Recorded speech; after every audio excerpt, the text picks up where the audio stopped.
Relate, replay and respond with the Retrade project. We'll be sharing with you 67 minutes over the next few weeks alongside your colleagues.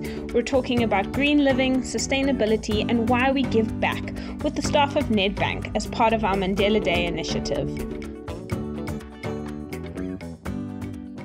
Jenny, welcome. Your topic is really focused on getting involved and getting active in the community. My first question for you is, how does one get involved? Where do we start giving back without being part of a corporate or a big group of people that is doing something? For me, it starts with wanting to make a difference for a person or a community for that matter. For me personally, it started with what I love doing, and that's running. A fellow runner added me to a group where we'd make a sandwich for every kilometer that we ran each Saturday. There's 10 sandwiches in a loaf of bread, so you have to at least run 10 kilometers to make up a whole loaf of bread. So that's where it started for me, starting small and doing what you love doing. That ripple effect of starting where you're at and starting with something that feels natural and normal to you as well. Yeah. I heard were involved in a COVID community project during the lockdown level 4 and 5. Could you tell us a little bit more about that? Yeah, sure. Like I said before, it started with running and making a sandwich. And as the group got bigger and the reach spread literally across the whole of Port Elizabeth, we split the group into suburbs. Somehow, with my big mouth, I guess, I got involved to be the organizer of Lorraine suburb group. What we did was we collected food each week and then worked with churches that then delivered the food to those that need it the most. They've pinpointed their communities. The 1 week in particular, I took it upon myself to feed a community in Lorraine suburb where they'd not received any food parcels as yet. So with the help of my suburb, my goal was to make 400 of those hearty mix meals. It was quite a big task, 400, but the response was amazing. My kids, husband and I, we then packed the ingredients for the 400 meals, and then we also personally delivered it to the community.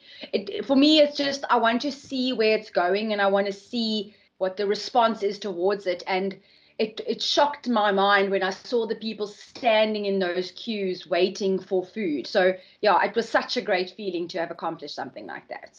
That's amazing. And I love the personal interaction and allowing it to mean something to you and to see where actually your donations are going. What motivated you to take such a hands-on approach?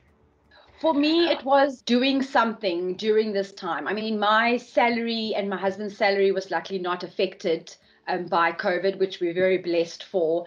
So we thought, you know what, let's just do something. Start with something small. We started with our gardener and our domestic. And from there, it was just, okay, but, you know, my community isn't getting any food. Can you help us? And then it just spiraled from there. And it took my time, but not as much time as what people think charities and stuff like this take.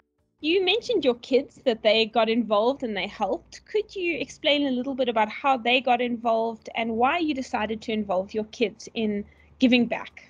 So I've got a 11-year-old and a 7-year-old, both going probably on the age of 16, more likely. So for them, it's they want to know everything and they ask a million questions. And with our lives being so busy, it was a perfect opportunity to show my kids that there's more to life than just working and homework in their lives. We explained to them the reality of COVID and how it impacted every other person's personal circumstances. Because for them, it was just, okay, we can't go to the movies, we can't go to the shop, we just have to stay in the house kind of a thing. We even got to the point where my 7-year-old got me to set up a lemonade stand. And as the people drove past to drop off their contributions, he would sell them lemonade, something ridiculous, like R1 a cup or something. And then with the proceeds, he then bought tinned food that we then donated back to the food scheme. So a little entrepreneur we've got going there. Absolutely. I love that. And so this brings me to our closing on asking, what would your call to action be? What for the Nedbank staff and for those out there that want to give back, where do you start? For me, it is one step at a time. One small, simple action is all that is needed, especially to my Nedbank colleagues. contribute to the food drive that's in your branches at the moment. 1 tin will make a difference to someone going to bed a little less hungry today than they did the day before.